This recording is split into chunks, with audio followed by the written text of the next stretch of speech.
Welcome to विशाल जोली। जैसा कि आप जानते हैं कि हम लोग पिछले कई वीडियो से लगातार प्रीवियस ईयर क्वेश्चन का सॉल्यूशन देख रहे थे, तो उसी चीज़ को कंटिन्यू करते हुए आज मैं आपके लिए लाया हूँ वेक्टर एनालिसिस के एक बहुत ही इंपॉर्टेंट क्वेश्चन का सॉल्यूशन, जो कि बिहार यूनिवर्सिटी के पार्ट 2 के पेपर 4 में पूछा जाता है।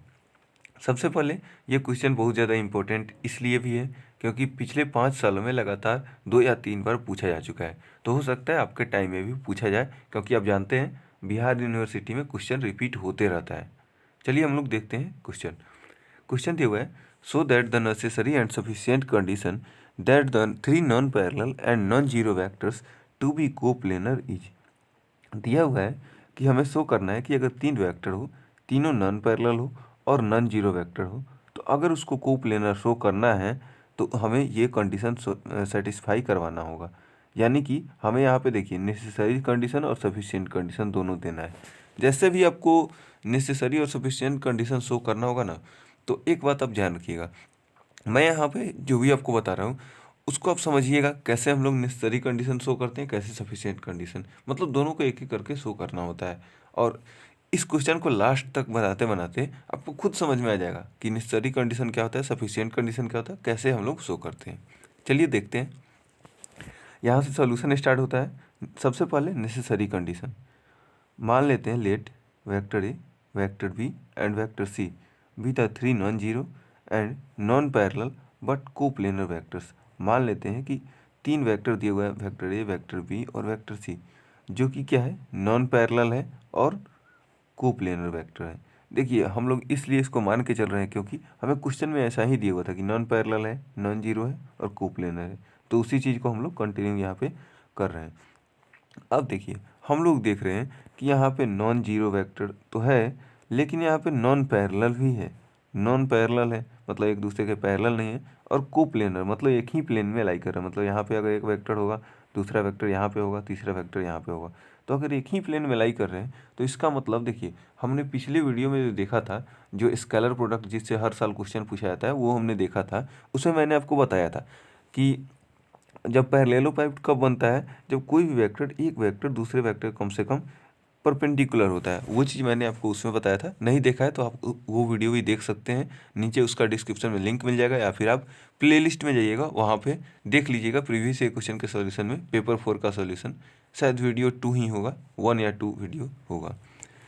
चलिए, तो अगर यहाँ पे ये कोप्लेनर है तो इसका मतलब क्या है कि यहाँ पे पैरेललोपाइप्ट नहीं बनेगा, और पैरेललोपाइप्ट अगर नहीं बनेगा तो यहाँ पे ए बी सी जो वेक्टर है, तो यहाँ पे को टर्मिनस एज भी नहीं होगा, को टर्मिनस एज यहाँ पे नहीं होगा, मतलब पैरेललोपाइप्ट बनने के लिए। तो इसका मतलब क्या है कि अगर पैरेललोपाइप्ट नहीं बन रहा है, मतलब पैरेललोपाइप्ट का जो वॉल्यूम आना चाहिए वो जीरो आएगा। तो इसका मतलब मैंने यहाँ पे लिखा है that is the volume of such parallelepiped will be zero. उसका जो वॉल्यूम आएगा वो क्या आएगा, जीरो आएगा। तो अब हम लोग जानते हैं, so by geometrical meaning of scalar triple product. देखिए अब यहाँ पे स्केलर ट्रिपल प्रोडक्ट का जिक्र आ ही गया, तो अगर आपने नहीं पढ़ा है ना तो एक बार ज़रूर पढ़ लीजिएगा, क्योंकि बहुत ज़्यादा दिक्कत होगा, इसमें आपको कुछ पता ही नहीं चलेगा स्केलर ट्रिपल प्रोडक्ट क्या होता है। तो अब हम लोग जानते हैं कि ज्योमेट्रिकल मीनिंग जो होता है स्केलर ट्रिपल प्रोडक्ट से, तो हम लोग जानते हैं कि उसमें क्या होता है कि 3 वेक्टर है, तो यहाँ पे हम लोग देख रहे हैं तीनों वेक्टर का जो डॉट प्रोडक्ट होगा, ये क्या होगा, तीनों का dot product scalar triple product, इसका वैल्यू जीरो आएगा, इसका वॉल्यूम जीरो आएगा, यानी कि इसका वैल्यू भी जीरो आएगा। हम लोग जानते हैं कि इसका वैल्यू क्या होता है, इसका वैल्यू वही होता है जो वॉल्यूम होता है पैरेललोपाइप्ट का, और वॉल्यूम तो कुछ भी नहीं है क्योंकि पैरेललोपाइप्ट बन ही नहीं रहा है। सोचिए अगर मान लीजिए हमें एक एरिया दिया हुआ है, एक फील्ड दिया हुआ है जिसका रेडियस कुछ दिया हुआ है, तो ठीक है उसका एरिया निकाल लेंगे, लेकिन अगर उसका रेडियस दिया ही नहीं हुआ है, रेडियस जीरो है, तो उसका एरिया भी जीरो हो जाएगा। वही सेम कंडीशन यहाँ पे भी है। तो इसका मतलब vector A dot vector B dot vector C का वैल्यू जीरो यहाँ पे आ जाएगा। ये था हमारा नेसेसरी कंडीशन। अब देखिए एक चीज़ आप समझिएगा, नेसेसरी और सफिशिएंट कंडीशन में होता क्या है। देखिए यहाँ पे जब भी क्वेश्चन दिया गया हो ना, necessary and sufficient condition show करना है, तो आपको क्या करना होता है, आप यहाँ पे समझिएगा, आपको सबसे पहले क्या करना होता है, सबसे पहले आप ध्यान रखिएगा कि हमें जो क्वेश्चन में दिया हुआ है, जो क्वेश्चन में दिया हुआ है उसको लेके हम लोग इस चीज़ को प्रूफ करते हैं कि ये चीज़ सही है। ठीक है, नेसेसरी कंडीशन में हम लोग क्या करते हैं, जो भी क्वेश्चन में जो भी चीज़ दिया हुआ है उस सब को लेते हैं और उससे हम लोग जैसे भी हो प्रूव करते हैं कि ये हमारा सही है। और सफिशिएंट कंडीशन में क्या होता है, सफिशिएंट कंडीशन में हम इसको पहले लेके चलते हैं, इसको हम लोग लेके चलते हैं और प्रूफ करते हैं कि ये सब जो कंडीशन दिया हुआ है ना, ये सब कंडीशन होगा तभी ये कंडीशन सेटिस्फाई करेगा। चलिए आगे देखते हैं, आपको खुद ब खुद ये चीज़ समझ में आ जाएगा। देखिए अब सफिशिएंट कंडीशन में क्या है कि मान लेते हैं let vector A, vector B and vector C be the 3 non zero vectors. मान लेते हैं कि वेक्टर ए, वेक्टर बी और vector C 3 non zero vectors है। कुछ इस तरह से देखिए, पहले हम लोग इसको प्रूफ किए हैं, अब हम लोग क्या कर रहे हैं, इसी को लेके चल रहे हैं और बताएंगे कि नॉन पैरेलल, नॉन जीरो और कोप्लेनर वेक्टर होगा। तो मान लेते हैं कि vector A dot vector B dot vector C क्या है हमारा, 0 के बराबर है, जैसा क्वेश्चन में दिया हुआ था। हम लोग कुछ भी अपने से ऐड नहीं किए हैं, जो क्वेश्चन में दिया था बस उसी को हम लोग रिपीट करते चल रहे हैं। बट हम लोग जानते हैं कि vector A dot vector B dot vector C का जो वैल्यू आता है ना, वो आता है volume of parallelopiped with vector A, vector B and vector C as co terminus edge. ये तो हम लोग जानते हैं स्केलर ट्रिपल प्रोडक्ट से। मतलब इस तीनों का जो प्रोडक्ट आएगा ना, vector A dot vector B dot vector C का जो वैल्यू आएगा वो आएगा जो पैरेललोपाइप्ड इन तीनों से बन रहा होगा।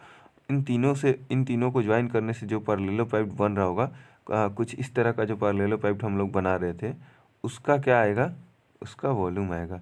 देखिए इसी तरह का ना हम लोग पैरेललोपाइप्ड बना रहे थे स्केलर ट्रिपल प्रोडक्ट में, तो इसका जो वॉल्यूम आता है वही आता है हमारा vector A dot vector B dot vector C का वॉल्यूम। और दिया हुआ है कि इसका जो वैल्यू है ना वो 0 के बराबर है, यानी कि इस वेक्टर का वॉल्यूम 0 के बराबर है। तो या v बराबर 0, यानी कि वेक्टर ए, वेक्टर बी और वेक्टर सी क्या है, सेम प्लेन में लाई कर रहे हैं। अगर वॉल्यूम 0 होगा इसका मतलब सब एक ही तरह पे है, तब ना इसका वॉल्यूम 0 हो गया है। तो इसका मतलब ये तीनों जो वेक्टर है वो सेम प्लेन में लाई कर रहे हैं, और तीनों वेक्टर सेम प्लेन में, अगर दो या दो से ज़्यादा वेक्टर जो सेम प्लेन में लाई करते हैं उसको हम लोग नाम देते हैं कोप्लेनर। इसका मतलब vector A dot vector B और वेक्टर सी, ये तीनों जो वेक्टर है ये हमारे कोप्लेनर वेक्टर है। तो देखिए हमने क्या देखा यहाँ पे, एक चीज़ शायद आपको समझ में ज़्यादा आ गया होगा, थोड़ा सा टाइम तो लगा है लेकिन शायद मुझे लगता है एक चीज़ आपको समझ में आ गया होगा। जहाँ पे भी नेसेसरी और सफिशिएंट कंडीशन प्रूव करना होता है, क्योंकि इसमें मैंने देखा है, मैंने खुद से ऑब्जर्व किया है, बहुत सारा दिक्कत होता है, लोग को पता ही नहीं चलता है। शुरू से तो हम लोग पढ़ते आते हैं प्रूफ करना तो वो सबको आता है, ठीक है, कोई भी प्रूव कर सकता है। लेकिन जहाँ पे नेसेसरी एंड सफिशिएंट कंडीशन है ना, डायरेक्टली आपको, उससे पहले भी होता है लेकिन पढ़ाया नहीं जाता है, डायरेक्टली आपको ग्रेजुएशन में आके ये चीज़ पढ़ना होता है, तो इसलिए दिक्कत आता है। एक बार फिर से समझ लीजिए, नेसेसरी कंडीशन में क्या होता है, सबसे पहले हम लोग जो भी क्वेश्चन में ये सब लैंग्वेज में जो भी दिया हुआ है इसको हम लोग लेके चलते हैं और प्रूफ करते हैं कि ये वाला हमारा पार्ट जो प्रूफ करना है वो सही होगा। और सफिशिएंट कंडीशन में हम लोग इसका जस्ट उल्टा करते हैं। हम लोग क्या करते हैं, ये जो दिया हुआ है इसको हम लोग लेके चलते हैं, प्रूफ करते हैं कि क्वेश्चन में जो दिया हुआ था ना वो सब सही होगा। तो आशा करते हैं ये चीज़ आपको समझ में आया होगा। वीडियो अच्छा लगा तो वीडियो को लाइक और चैनल को सब्सक्राइब जरूर कीजिएगा। मिलते हैं आपसे नेक्स्ट वीडियो में एक और धमाकेदार क्वेश्चन के साथ। Thanks for watching.